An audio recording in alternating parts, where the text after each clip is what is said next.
आपका स्वागत है हमारे चैनल में। आज का वीडियो बहुत ही महत्वपूर्ण है और आज हम बात करेंगे एसआईआर क्या है और बीएलओ क्या करते हैं और फैली रूमर्स के बारे में भी हम बात करेंगे कि क्या क्या अफवाहें फैली हुई हैं। तो एसआईआर की इस वीडियो में हम कवर करेंगे एसआईआर की प्रक्रिया, बीएलओ का क्या काम है, पूरी तकनीकी और जमीनी जानकारी के बारे में हम बताएंगे और समाज में फैली अफवाहों और राजनीतिक दलों द्वारा फैलाई गई गलतफहमियां अफवाहों के बारे में भी बात करेंगे और उदाहरण सहित इसकी वास्तविक स्थिति के बारे में अवगत कराएंगे। तो SIR special intensive revision, BLO यानी बूथ लेवल ऑफिसर के असली काम क्या है, वोटर सिस्टम में वोटर लिस्ट में नाम कैसे सुधारें और समाज में जो अफवाहें गलत जानकारियां फैलाई जा रही हैं उनके बारे में सच क्या है। सेक्शन 1, एसआईआर क्या है। एसआईआर का पूरा नाम है स्पेशल इंटेंसिव रिवीजन। यह एक रूटीन और कानूनी प्रक्रिया है जो हर साल चुनाव आयोग करवाता है और चुनाव आयोग एक स्वतंत्र विभाग है। वोटर लिस्ट अपडेट हो, नए जो वोटर हैं 18+ जो हुए हैं रिसेंट में उनके नाम जोड़े जाएं, मृत शिफ्टेड डुप्लीकेट नाम हटाए जाएं और एड्रेस और डाटा को ठीक किया जाए। सेक्शन 2 में आता है बीएलओ कौन होता है, एसआईआर में क्या काम करता है। बीएलओ यानी बूथ लेवल ऑफिसर जो चुनाव आयोग के अधीन काम करता है। एसआईआर के दौरान बीएलओ के काम क्या क्या होते हैं, घर घर जाकर के एक एक घर जाकर के घर का सत्यापन करना, वोटर सूची में नाम मिलाना, पुराने डेटा और नए डेटा को कंपेयर करना, डुप्लीकेट नाम हटाने की रिपोर्ट तैयार करना, नए वोटरों का फॉर्म लेता है जो 18+ हुए हैं उन वोटरों का नाम ऐड करने के लिए फॉर्म लेता है और पता बदलने वालों के नाम ट्रांसफर करता है।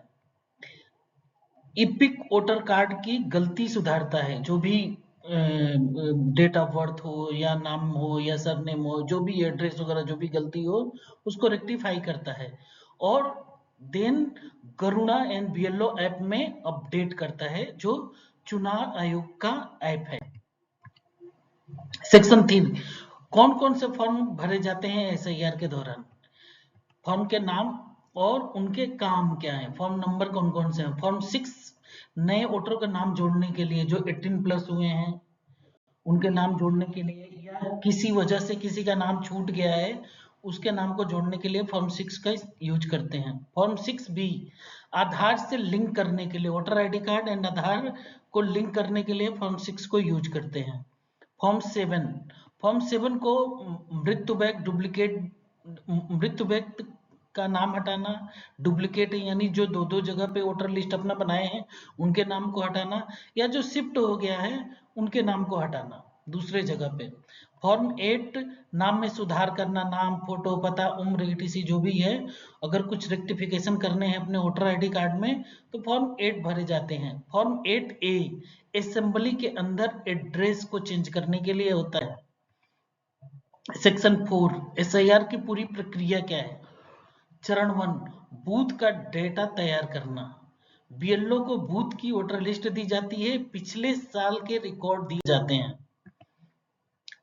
दूसरे चरण में बीएलओ घर घर जाकर के सत्यापन करता है, वेरिफिकेशन करता है और पूछता है कितने सदस्य हैं, कौन 18+ हुआ है, कौन बाहर चला गया है या फैमिली में किसी की मृत्यु हो गई है।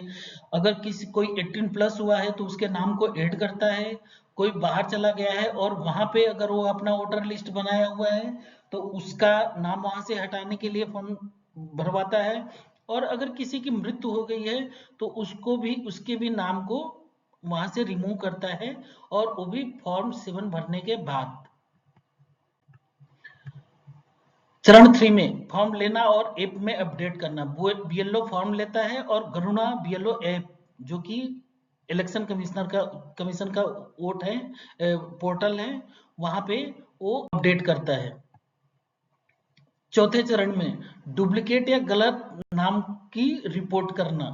अगर किसी व्यक्ति का नाम 2 जगह पे है, 2 विधानसभा क्षेत्र में है या उस पते पे रहता ही नहीं है तो बीएलओ इसे फॉर्म 7 के माध्यम से रिपोर्ट करता है अपने सीनियर को और उसके बाद उस नाम को रिमूव करता है। 5वें चरण में अंतिम प्रकाशन, सभी सुधारों के बाद फाइनल वोटर लिस्ट प्रकाशित होती है।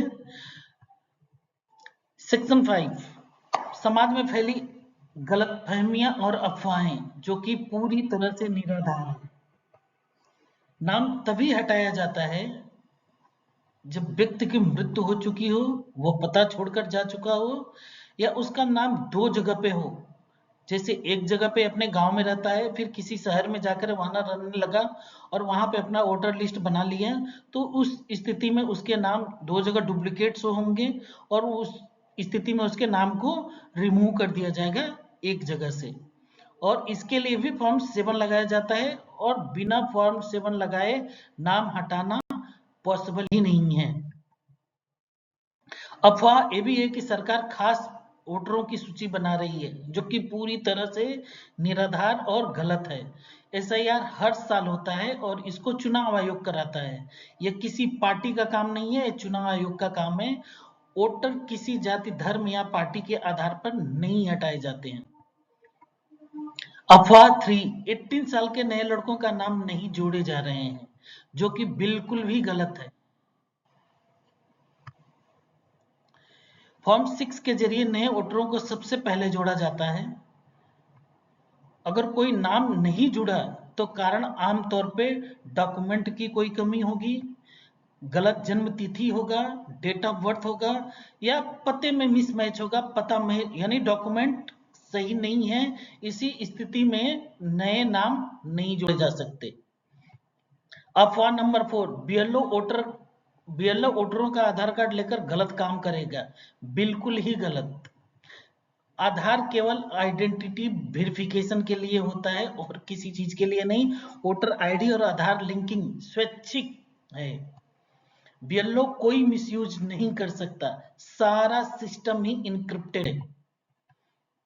अफवाह नंबर 5, बीएलओ जानबूझकर कुछ जातियों के नाम काट रहा है, जो कि पूरी तरह से गलत और रूमर है। नाम कटने का कारण या तो व्यक्ति की मृत्यु हुई हो, या कहीं और जाकर के शिफ्ट हो गया हो, या तो उसके 2 जगह पे वोटर आईडी कार्ड बने हो, तो डुप्लीकेट की स्थिति में एक जगह पे नाम उसका रिमूव कर दिया जाएगा। अफवाह कैसे फैलती हैं? अफवाह आमतौर पे राजनीतिक दलों द्वारा ही फैलाया जाता है कि वो किसी अपने सामने वाली पार्टी को अटैक करने के लिए या इनका विरोध करने के लिए इस तरह के रूमरों फैलाते रहते हैं कि हमारा एसआईआर से हमारे नाम काट देंगे जानबूझ करके, और फिर किसी विशेष समुदाय को या किसी विशेष कास्ट को टारगेट कर रहे हैं। इस तरह के एलिगेशन वो बीएलओ के ऊपर लगाते हैं। एक्चुअली वो बीएलओ पे नहीं लगाते हैं, एक्चुअली वो अपने अपोजिशन पार्टी के ऊपर लगा रहे होते हैं। जबकि सच यह है कि चुनाव आयोग की प्रक्रिया हर नागरिक के लिए समान है। किसी के साथ तो भेदभाव नहीं है, चाहे वो किसी धर्म से हो, किसी जाति से हो, किसी समुदाय से हो, किसी तरह का कोई भेदभाव नहीं है। चुनाव आयोग की प्रक्रिया हर किसी के लिए एक बराबर है। नाम हटाने का काम बीएलओ अकेला कर ही नहीं सकता है। उसके लिए booth level officer, ERO, DO सभी की मंजूरी होती है, फॉर्म लगता है, देन नाम वहां से हट सकता है। वास्तविक उदाहरण से समझते हैं। जैसे कोई श्याम नाम का व्यक्ति है जो अपने गांव में था और शहर में भी वह नौकरी करने लगा और वहां पर भी अपना वोटर आईडी कार्ड बनवा लिया। बीएलओ ने देखा और फॉर्म 7 लगाया, तो नाम हटाने का क्या रीजन है? डुप्लीकेट। और इससे पॉलिटिक्स का कोई लेना देना नहीं है। सेकंड उदाहरण से समझते हैं। किसी व्यक्ति का मृत्यु हो गया है, गांव में एक व्यक्ति का 3 साल पहले ही मृत्यु हो चुकी है, लेकिन परिवार ने फॉर्म 7 नहीं लगाया। बीएलओ ने एसआईआर के दौरान मृत्यु की जानकारी ली, नाम काट दिया। कुछ लोग अफवाह फैला रहे हैं, सपोर्टर का नाम काट दिया, जबकि सच यह था कि मृत व्यक्ति का नाम सूची में नहीं रह सकता। जो है ही नहीं है उसके नाम रखने का क्या फायदा? उदाहरण नंबर 3 से पता बदला लेकिन फॉर्म नहीं लगाया। रानी देवी उदाहरण से समझते हैं। रानी देवी लखनऊ से दिल्ली शिफ्ट हो गई नए पते का नाम नहीं जुड़वाया और पुराने पते पर भी रखा। बीएलओ ने इसे अपने ऐप के थ्रू देखा कि डुप्लीकेट है, फिर का और उस नाम को हटा दिया, क्योंकि दो दो जगह पे नहीं रह सकते। रानी देवी लखनऊ से दिल्ली शिफ्ट हो गई, तो लखनऊ में भी वोटर आईडी कार्ड रहेगा और दिल्ली में तो ये तो डुप्लीकेट हो गया। तो इस परिस्थिति में नाम को हटा दिया जाएगा, डुप्लीकेट जहां भी पाया जाएगा। तो इस पे एलिगेशन लगाते हैं हमारा नाम जानबूझ के हटा दिया गया, जबकि पूरी तरह से ये नियम के अनुसार था। सेक्शन 8, मतदाता को क्या करना चाहिए। मतदाता को अपना नाम वोटर लिस्ट में चेक करें, बीएलओ को सही जानकारी दें, पता बदलने पे फॉर्म 8 लगाएं, 18 साल होने पर तुरंत फॉर्म 6 भरें, मृत्यु होने पर फॉर्म 7 लगाएं, अफवाह नहीं दस्तावेज पे भरोसा करें। सेक्शन 9, निष्कर्ष क्या है। एसआईआर एक नियमित, कानूनी और जरूरी प्रक्रिया है। बीएलओ सिर्फ अपना काम करता है और कुछ नहीं। राजनीतिक दलों द्वारा फैलाई गई अफवाहों पे बिल्कुल भी भरोसा न करें। वोटर लिस्ट सही रखना आपकी भी जिम्मेदारी है और देश की भी जिम्मेदारी है और हमारे सिस्टम की जिम्मेदारी है, जो कि बीएलओ करते हैं इसको। अगर वीडियो पसंद आया हो तो लाइक करें, शेयर करें एंड सब्सक्राइब करना बिल्कुल ना भूलें। Thanks for watching.